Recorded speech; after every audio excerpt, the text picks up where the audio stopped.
Baik, selamat pagi anak-anak sekalian. Apa kabar kalian? Dan Pak Guru harap kalian dalam keadaan sehat walafiat dan tidak kekurangan suatu apapun. Nah, anak-anak, kali ini pembelajaran kita ada di tema 5 subtema pertama, yaitu pada pembelajaran keempat. Agar kalian lebih mengetahui isi daripada materi ini, simak pembelajaran yang Pak Guru sampaikan ini sampai selesai ya. Nah, anak-anak, suatu hari Siti, Dayu, dan Lani mereka hendak bermain kumpul kata. Nah, seperti apa sih permainan kumpul kata itu? Nah, permainan kumpul kata adalah banyak kata yang berserakan di meja, lalu kata-kata itu nanti akan disusun. Yang mana kata-kata ini berhubungan tentang cuaca. Nah, ayo anak-anak kita bantu mereka bertiga untuk mengumpulkan kata-kata yang berhubungan dengan cuaca. Seperti apa permainannya? Nah, permainannya adalah seperti ini. Ya, kata-kata yang berhubungan dengan cuaca akan dimasukkan ke dalam bagan atau diagram dalam bentuk cuaca seperti gambar yang kalian lihat. Kata-kata acak yang nanti kalian pilih yang mana berhubungan dengan cuaca ada pada sebelah kanan ya, yaitu panas, berawan, cerah, lari, hujan, dingin, langit, buku, mendung, basah, bermain, makanan, dan pohon. Oke, kalian bersama-sama di rumah coba memilih kata apa sih yang tepat untuk kata apa sih yang tepat dan yang berhubungan dengan cuaca. Ayo, yang pertama apa? Ya, yang pertama adalah panas ya. Dan yang kedua? Ya, yang kedua adalah berawan. Yang ketiga? Ya, yang ketiga adalah cerah. Yang keempat? Ya, yang keempat adalah mendung ya. Dan yang kelima? Yang kelima adalah hujan. Yang keenam? Yang keenam adalah dingin. Ya, yang ketujuh adalah langit ya. Yang kedelapan adalah basah. Nah, anak-anak, dari kata-kata yang berhubungan dengan cuaca, ternyata setiap kata itu dapat dibuat ke dalam sebuah kalimat. Nah, nanti boleh kalian membuat kalimat dari kata-kata yang ada pada diagram di sebelah kiri tadi. Untuk membuat sebuah kalimat itu, anak-anak haruslah kalimat yang dihasilkan adalah kalimat efektif. Nah, apa sih kalimat efektif itu? Ya, kalimat efektif adalah kalimat yang sesuai dengan kaidah tata bahasa, baik itu ejaan maupun tanda bacanya. Selain itu, kalimat efektif juga dapat menyampaikan gagasan-gagasan atau ide yang ingin disampaikan oleh penulis atau pembicara pada pembaca maupun pendengar. Nah, beberapa ciri kalimat efektif adalah yang pertama, kalimat efektif itu memiliki unsur minimal subjek dan predikat. Contohnya, saya makan, ya, saya minum dan sebagainya ya.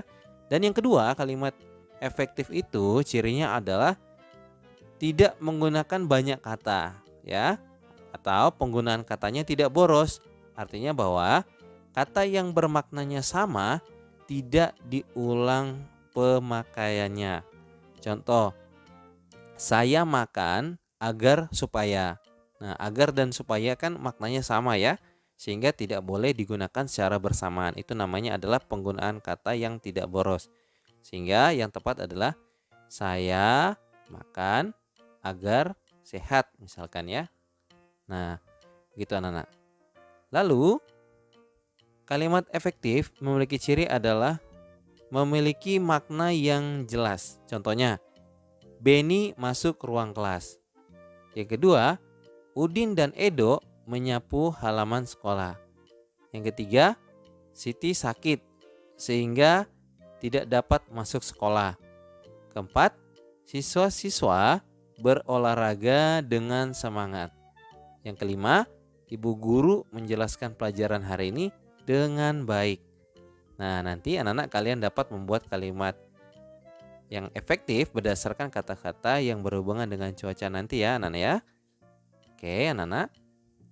Nah, Siti dan Dayu setelah mereka bermain acak kata dan membuat kalimat efektif, mereka melanjutkan kegiatan mereka, yaitu kegiatan diskusi. Nah, diskusi itu ada apa anak-anak? Diskusi adalah pengumpulan ide atau pendapat ya. Nah, mereka anak-anak berdiskusi tentang asal daerah dari mereka masing-masing. Nah, pada pembelajaran yang lalu kalian telah belajar bahwa daerah yang menjadi asal usul kita adalah daerah daripada asal usul orang tua kita sendiri ya. Nah, Dayu berasal dari Bali, Siti berasal dari Padang. Nah, setiap daerah memiliki makanan khas yang berbeda tentunya. Tahukah kamu bahwa makanan dan minuman khas daerahmu itu apa saja? Apa nama makanan dan minuman yang enak dinikmati pada saat cuaca hujan? Nah, biasanya saat hujan kita menyantap makanan atau minuman yang dapat menghangatkan tubuh. Ya, kemudian ini adalah gambar Dayu bertanya kepada Siti. Siti, apa makanan khas daerah asalmu saat cuaca hujan? Biasanya saat hujan, orang Padang menyantap titik-titik. Nah, oke anak-anak. Ayo kita buatkan datanya. Makanan apa saja dan minuman apa saja yang disantap saat cuaca hujan.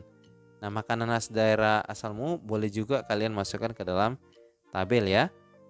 Nah, ini adalah contoh tabel makanan dan minuman yang nikmat disantap saat hujan. Contoh yang pertama, nama siswa. Nama siswa yang pertama adalah Deden. Daerah asal Deden adalah Jawa Barat dan makanan khas dari Jawa Barat adalah bajigur. Ya, kemudian yang kedua adalah Joni. Daerah asal Joni adalah Manado. Makanan khas dari Manado adalah pisang goreng. Dan yang ketiga adalah Dini. Daerah asalnya adalah Jawa Tengah dan makanan khas dari Jawa Tengah adalah sekoteng atau wedang ronde. Ya, ini adalah contoh makanan khas dari daerah Jawa Barat ya. Ini anak-anak adalah gambar dari bajigur ya. Bajigur anak-anak adalah makanan khas dari daerah Jawa Barat yang hangat dengan adanya manis gula Jawa dan warnanya kecoklatan, kemudian terbuat dari campuran santan. Di Jakarta atau di Bandung, penjajah atau pedagang bajigur biasanya menjual segelas bajigur hangat dengan pisang rebus atau kacang rebus, ubi rebus ataupun kue pisang yang berbungkus daun. Dan biasanya dijual dalam gerobak dorong. Bajigur di Bandung termasuk kaya kreasi ya. Misalnya ada bajigur yang diolah menjadi bajigur durian. Nah, yang kedua adalah pisang goreng. Nah, di Indonesia anak-anak pisang goreng bisa tampil dengan banyak rupa ya. Nah, mungkin dalam kehidupan kita sehari-hari saat pagi atau sore ya, kita pasti sering memakan yang namanya pisang goreng. Nah, anak-anak, orang-orang di Jawa umumnya menyantap pisang goreng ditemani dengan kopi hangat atau teh ya. Nah, tapi kalau di Manado dan di Makassar, pisang goreng ini bisa dinikmati bersama dabu-dabu dan sambal roa. Nah, versi lain dari pisang goreng ini adalah pisang gorengnya dapat dibakar. Nah, diolah dengan cara dipipihkan lalu dibakar di atas arang.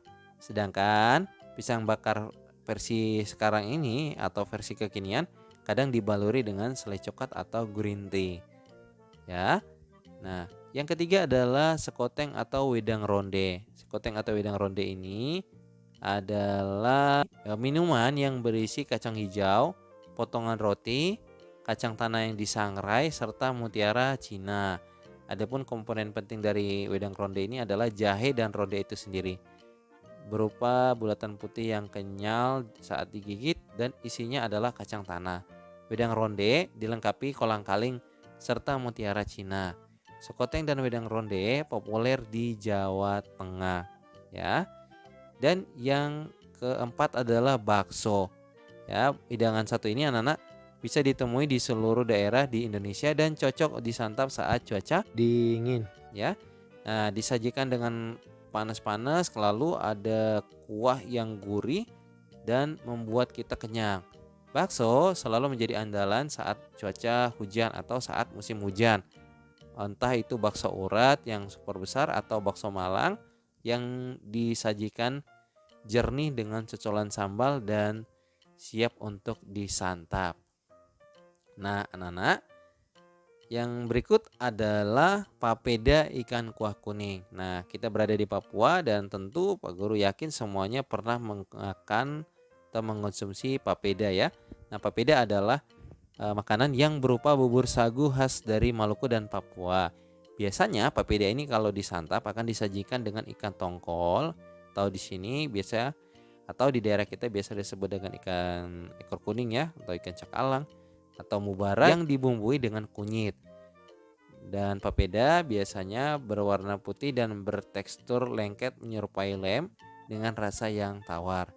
Papeda merupakan makanan yang kaya serat, rendah kolesterol, dan cukup bernutrisi. Nah, anak-anak, kalau kita berbicara tentang makanan khas dari daerah kita masing-masing atau seluruh Indonesia, tentu amatlah sangat banyak. Nah, untuk itu, anak-anak, makanan yang khas tentu sangat banyak ya. Mengapa? Karena dari setiap daerah ya memiliki makanan dan minuman khas yang sangat beragam ya, yang mana dapat dinikmati dengan berbagai suasana dan cuaca, termasuk yang disantap saat cuaca hujan. Mengapa kita harus mengkonsumsi makanan yang hangat saat cuaca hujan? Agar badan kita tidak badan kita tidak masuk angin ya, karena kalau masuk angin itu akan mengalami mual-mual ya, lalu pusing. Nah, seperti itu. Makanya anak-anak, saat cuaca hujan kemarin pada pembelajaran pertama kalian telah belajar bahwa kita harus mengenakan jaket ya atau sweater atau pakaian hangat, kemudian makan atau minum minuman yang hangat ya, minuman-minuman yang dapat menghangatkan tubuh kita agar tubuh kita tidak jatuh sakit dan tetap sehat. Nah, kita harus mensyukuri karunia Tuhan untuk hal ini ya. Hal apa? Hal keanekaragaman makanan yang ada di Indonesia. Walaupun berbeda makanan ya dari teman-teman kita ya, kita tidak boleh minder atas makanan asal daerah kita. Contoh, ada makanan daerah asalmu apa? Kalau saat kalian berdiskusi, maka kalian harus bangga terhadap makanan daripada daerah asalmu. Nah, kalau ada makanan dari daerah asal temanmu yang berbeda dengan kamu, maka sifat yang paling penting kamu miliki adalah sifat toleransi, ya. Boleh kita bangga terhadap segala bentuk kekayaan makanan, baik itu makanan, baik itu minuman yang ada dari daerah kita. Namun kita pun juga harus memiliki sikap toleransi terhadap keberagaman makanan yang ada ya. Bagaimana cara sikap toleransi itu? Nah, secara sikap toleransi adalah kita menghargai jenis perbedaan makanan yang ada ya. Nah, jadi anak-anak, kita harus mensyukuri karunia Tuhan untuk hal itu tadi ya. Kita memiliki beragam suku bangsa dan kita juga memiliki beragam budaya. Kita pun memiliki beragam jenis makanan dan minuman. Oke. Sekian anak-anak pembelajaran kita untuk tema 5, subtema pertama pembelajaran keempat pada hari ini. Semoga bermanfaat bagi anak-anak sekalian ya. Sekian dan terima kasih.